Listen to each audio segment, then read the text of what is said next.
Well, good day, everyone. We're here with Project Pro on our series of success.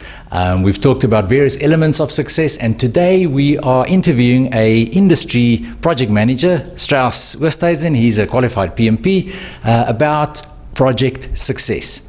Strauss, the first question that I have for you is, we all learned, in the textbooks, in the PMBOK, that project success is defined as being on time, within budget, on quality.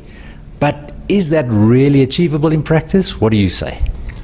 Yes, I think, hello everyone. I think it's definitely achievable, but I think it depends on the proper project setup. So if the stakeholder engagement is good at the start to understand the requirements, the project scope must be well defined, and that must be crystallized into a work breakdown structure that rolls through to your cost estimate and schedule, and the project uncertainty and risk must be well defined.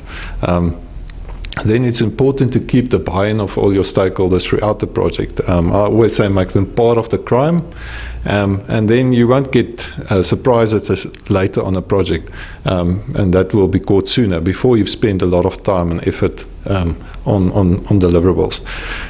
If these things are not in place, I believe that the project sponsor, owner and project manager should actually not take on the project.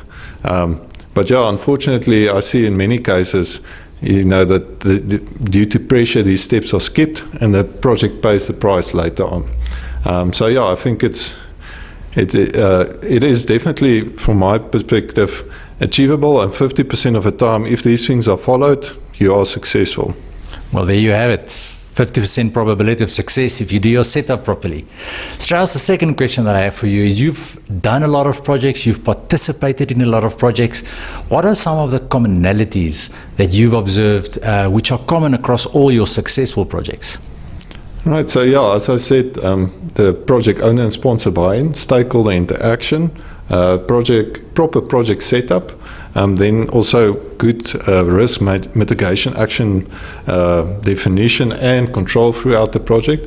And then new things or additional things that I can mention is, obviously, if you've got a quality team, that helps a lot. And if the project manager has a technical understanding of the project that he does, that will also assist. Having a solid business case when you start off with the project, and have an easy project timeline that you can follow. I find that in many cases we get stuck in the detail of the detail actions, and we miss the critical activities. So in other words, not getting stuck in too much project schedule detail, but rather a milestone schedule. Yes, definitely.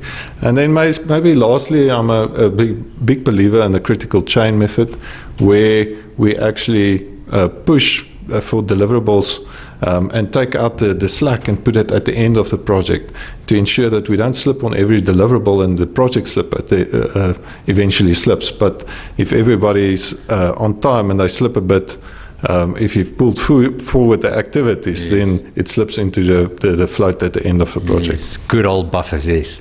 Then the last question to finalize and finish off this interview. If you would venture so far and stick out your head to maybe have your own definition of project success, what would that be?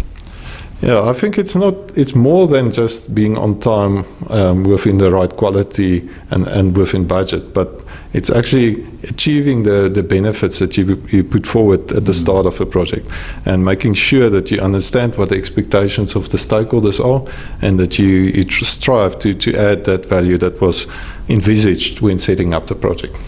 Great. Well, thank you, Strauss. Thanks for these wonderful nuggets of wisdom, project success wisdom. Well, we're going to be continuing on this series on success. We will be interviewing some more people from industry, so stick around, and we'll see you again. Cheers.